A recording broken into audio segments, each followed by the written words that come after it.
Әліппе кімге ұнамай қалды? Осындай мазмұнда мәжіліс депутаты Бекболат Тілеухан білім және ғылым министрінің атына сауал жолдады. Жалпы орта мектептің қай оқулығының да оңып тұрғаны жоқ. Баласы мектепке баратын кез келген ата-ана бұл сөзімізді растайды деп сенеміз. Өйткені өзіміз де ата-анамыз. Қазіргі оқулықтағы тапсырмалар ақылға қонбайды, ешбір логикаға келмейді. Түсініксіз тапсырмалары тым көп және дәл сол тапсырмаларды мұғалім үйде орындауға бұйырады оқушыларға. Сонымен сізбен бізді оқытқан, тіпті біздің ата-аналарымыз оқыған, әліппені іздеп шырылдаған депутат сауалын тыңдайық.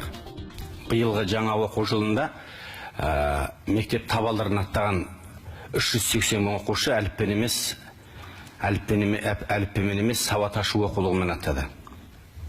1910 жылы алаш ардагері Ахмет Байтұрсынұлы басып шығарған, ғасырдан астам уақыт миллиондаған жас өркенге оқу жазуға үйреткен, қазаққа азық болып келген, тілі жеңіл 105 жылдық тәжірибеден өткен әліппе неден тәрік болды, неден жазықты болды? Ерлан Кенжеғалиевич.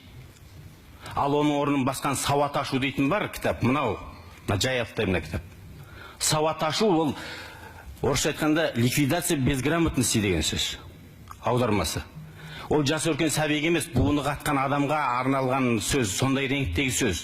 Славян халықтарының буквары 1618 жылы жарыққа шыққан, 4 ғасырға жуық тарихы бар.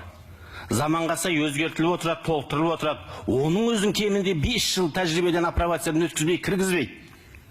Ал біз ше, жасап тастап, сосын ойланамыз. Негізі ойланып барып жасау керек еді. Ешқандай сараптама, қоғамдық талқы болмастан жарқ ете қалдына сауат ашуыңыз. Сондықтан да шикі, бағдарлама ауыр, іші толған қайшылықтар бір әріпті үйренуге 4-5 сабақ арналған, бала деңгейі ескерілмеген, ата-ана да наразы, мұғалім де наразы, қоғам да наразы.